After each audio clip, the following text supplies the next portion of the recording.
had a really good showing at Level Up Expo not too long ago, but actually was struggling a little bit with, you know, Leo and certain other players. So let's see if he's able to lock in and say, you know what? That was last weekend. See. Well, we're focused on the now. So let's see how he plays here on home field territory. I mean, to be fair, these competitors know no mercy. Yep. At this point, they really, it's a field trip for them. Yep. They are used to the pressure of a major, of a super major, of a premier even. Listen to them. This is the first super premier, and they are here to prove why they have been, for quite some time, in my opinion, the strongest region in the world when it comes to Smash Brothers Ultimate. People think that it's, they just have a lot of events. No, they're just used to playing all these different matchups at the highest level. So they're just very used to that. That makes sense. And right now, Tarik at 113%. Greninja is a very inconsistent character, but man, once he gets you in that loop, once he gets you in that cycle, it is hard for you to do anything about it. The thing is though, Game & Watch has a lot of get out of jail, and I mean this, free cards. He has a lot of get out of jail free cards. He has that very infamous up special that just, you can't do anything about it. You can maybe counter it if you're ready for it, but as Greninja, who wants to go for neutral airs, for these forward airs, for dash attacks as well, it's going to be very hard for Tarik to try to get anything started here. But Miya is at 105% at the moment. Good combo coming on from Tarik. Gets a set hitbox of that back air. Down tilt into forward air, which is very strong. Greninja has to go for a lot of these really hard combos. Meanwhile, Miya, Game & Watch, yeah, a straight hit will do it, you know. Straight hit will do it. I do think, however, that Tarik has a bit of a lifeline being Greninja's low profile and the fast fullness of his character. So, I mean, we've seen it in this first stocks, the first interactions. Tarik was actually falling off Miya's combos, a few of them, a couple of them, but they might be crucial in critical moments. Tarik going for the hardest of reads, oh my god, with the Misu Kunai catching Miya on the platform. Extremely powerful punish, and it's so good at this point because he's at such low percent. He could still take so much damage, but he's suffering to even land at this point. But hey, as you say that, he does get that very aggressive neutral air. Goes for that back air, not gonna get it, unfortunately. Down tilt, there's that up B yet again. Dash attack, and like you were saying as well, it's such a good, oh, what you talking about? Get that down punch on my face. We got that counters all day, every day. And down tilt. And you know, this is like a perfect spot for Greninja to be. Once Greninja has you at those mid-percents, oh my god. Just throwing out every single trick in the book, using these counters to his advantage to get back on stage, safe and sound. Tarik's patience is so good. Oh, is he gonna get him off stage? Oh, wow. I would've gone for something crazy. I would've gone for something crazy. I would've gone for something nuts. Tarik is doing a phenomenal job also in the spacing department. The pivot grabs, the reverse, the pivot grabs have been insane as well. Not only does every character benefit a little from the pivot grabs, but Greninja's one, if not the character that benefits the most of the pivot. We're once again with the extended range of it. Miya being so close to the upper blast zone, suffering quite a bit because these low percentage combos are so good for Mr. Game & Watch, but fortunately for Tarik, he falls off those combos that could mean a lot of damage, and so far, he just needs to keep it clean, keep it consistent. Tarik has so much to win, and he gets beautiful two-frame with the angled down forward tilt. Absolutely insane from the machine from Germany. And I want to just say this as well. If you've seen Tarik's other sets he's been playing out of his mind. Out of his mind today. And we're seeing it right here as well. Taking the first game off of Miya, like that's massive. That's huge. Now, even though this is pre-local, no, it's not about, you know, what this tournament is. It's about who's here. Who's here in the stakes that are on, you know, just the foundation that's laid out for us right now. Tarik is so strong and so good at this character, but I don't think he gets the recognition he deserves sometimes. And so if he could take out Miya right now, oh my god! Why would you do that? I was saying, if he could take out Miya right here, that'd be massive for him. Why would you curse it? Me randomly in the combo. That was fire. That was fire. That was the strongest case of That was caster fire! commentary curse. I didn't curse him, I blessed him! I blessed him, I blessed him! That wasn't a commentator's curse, that was a bless! Oh, you're crazy, dude. That's wild. And just like that, Miya brings it back, keeping it clean, keeping it close to his chest as well. Only 30% and clapping back. It's kind of crazy, not gonna lie. We're going into Battlefield, so that means that we have now the upper platform to either use it to move around, to get a little bit of extra safety when traversing the lower, well, the stage rather, but also here when it comes to the juggling becomes so important when it becomes a mix-up as well. Super scary because Tarik is struggling quite a lot to touch that ground once again. Oh, didn't get the kill just quite yet. Back air, not gonna do it. Unfortunately, Greninja having a little bit of kill, a little bit of kill issues. Not a lot, just a little bit.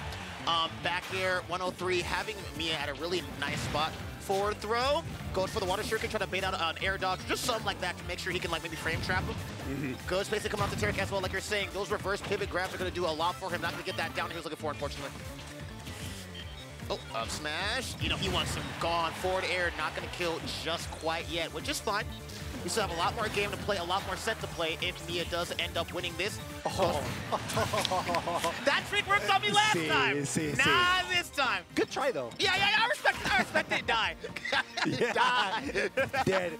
Yeah, great stuff from Miya, recognizing the pattern and punishing it effectively, racking up damage quite quickly at the beginning of the stage. Those low percentage strings are absolutely crucial for Mr. Game & Watch. And now we see the Greninja issue, the struggle to get this stock. There's no kill confirmed at this point, at this stage, where the rage is low, where the percentage is not high enough. As you can see, there you go, good catch. Finally being able to get that stock with the upper, but already 40%. Great. I do love that substitute to punish the aggressive option that Miya will put out, and the pressure as well on the platforms. Percentages now pretty close between them. Yeah, and actually not afraid of that down air whatsoever. Just gonna go make sure I'm gonna get mines in. Goes for a ledge trap. That was very interesting looking, but Shadow Sneak down air as well. All right. Dash attack. Miya doing a really good job of just making sure he's playing a lot more patient now. Not just throwing any of these crazy moves out because he knows that Tarik is going to be ready to punish those all day, every day. Back end of neutral air into the forward. Not going to kill just quite yet. Down tilt. I like the snap and turtle for a little bit of ledge coverage, making sure I can get back on the stage without any issues. There's the up airs.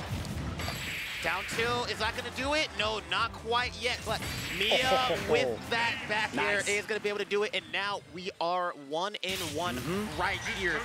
We just can't get any sweeps. All game threes, people. Yep. That's how you know it's going to be a good one. This has been a godlike block. All game threes. Yep. All game threes. Honestly, insane adaptation from Miya. Showed no mercy, showed insane changes to the playstyle and also the adjustments necessary to punish the habits that Tarik was displaying. Absolutely insane and kind of crazy and super scary as well for this game number 3. Tarik being one of the most well-recognized competitors around the world. Yep. Even so, I think Miya has demonstrated his mettle in every single tournament that he appears. So I guess the pressure must be on both for Miya to defend the turf and Tarik to prove, as you mentioned it at the beginning of the game, of the set, to prove what he has to offer. After all, Kagaribi is going to be a crucial, a flexing point, a turning point for every single person here in Japan. Right now, 92% is a pretty good spot to be in. Up B. And there's that wonderful frame trap. I like that neutral because he knows he wants to recover horizontally. So gonna have that in there for some really strong anti-recovering options, which is really smart from Miya. Forward air again is gonna get that KO. Only 70%. Like we were saying, this is a really good spot for Tarik to be in. Low percent. Not able to die to anything too crazy unless it's a very hard read and a very hard commitment. Dash attack right through that forward air. Oh, he actually teched that. That could have been a lot of damage coming out from Tarik if he got that down tilt. Ooh, gotta be careful. Spacing is so good, Zerg. His spacing out that infamous up smash is just so good. Second time that happens. Yep. Luckily for Tarik, that wasn't enough to take the stock. Beautiful stall to wait just enough to avoid the pressure that Miya was putting on the German competitor as they tried to recover. Great stuff. However, this is going to allow him, the back throw, to just get a little bit of extra damage. Surprising to see Greninja survive to such high percentages, but that just means that he's doing a phenomenal job at being careful, being mindful of what Miya has to offer, respecting it, but not a lot, so that he could still offer a little bit of extra gain with every single exchange between them. Yeah, you have a good lead here, 151. You already have all of your stocks. Greninja is the worst character in the game, and so right now, you don't want to do anything insane to lose that lead. But as I say that, he is going to get hit by that forward air. Down smash going to try to read a roll over there. Wasn't going to work, unfortunately, but now you have to worry about those neutral airs that, you know, Game & Watch is very infamous for. Up air, neutral air, and here is all this unwarranted damage, bro. Well, I don't know if unwarranted, but I know what you mean. Yeah. I said unwarranted. Just all this damage, that's just like, why is he able to put all this off? My man's cooking that bacon egg and cheese. Oh my God. Look at that whole bacon egg and cheese on him. Way. Into the up B, just gonna go ahead and lose that stock after playing so well. Got it.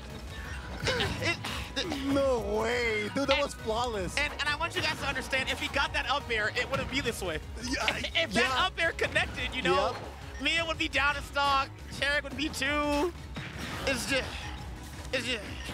That was crazy. The stock is taken off the upper blast zone. Percentages are quite similar, to be honest, but this is where it changes. Miya has a good opportunity to start racking up quick damage, and that he does. Greninja, unfortunately, not being able to follow up after the throw that could have landed him a lot of damage, actually, but that was not the case. Miya on the lucky end of that interaction. Tarik needs to be very mindful. He is also being extremely careful. He doesn't want to overcommit, knowing how much damage Miya can get out of every single mistake. And at this point, it's not really about the damage. Now it's about dying. You've already crossed that threshold to where you're more worried about the nairs and the fairs, or the nairs and the up airs. You're more worried about those fairs, those back airs, down tilts, anything, even like that forward tilt, that chair. Miya's now ready to kill you, and you can see him going for a lot of these confirms, nair into jab. It's just so hard to watch after seeing Tarik play so consistently. And as I said it, that side B, the side special, no, the side tilt. Not going to get the KO he's looking for, unfortunately, but 139%, dash attack, into up air, into up air again. Imagine though. Things happen. That's all I'm going to say. Things happen. The chair happens. But we DI those, and we live those. What? No. Okay, yeah, unfortunate. But great stuff from both competitors. They absolutely did their best. To be honest, Tarik put Miya on the spot like, throughout the whole set. It was hard for both of them. They had to adapt quite quickly. That looked annoying for both. They that looked annoying for both. To put it some way, I think that's a good way to put it. Annoying though? Well, that looked annoying for both. And it's the fact that Game & Watch kind of just locks you in place for a while, and there's not much you can do about it. What makes Game & Watch so strong is, I call Game & Watch the anti-character.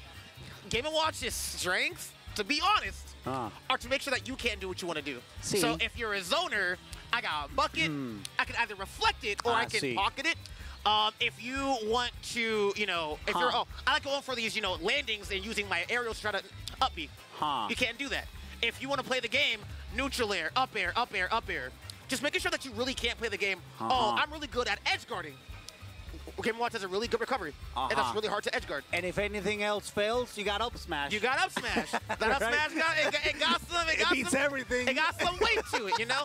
Game & Watch is really good at making sure you can't play the game. And Miya is really good at not only adapting, they're good at laying down the foundation for really strong reads. Their reads are incredible. They're really good at setting the pace of a game. And Tarik, even though they have that really strong Greninja can really make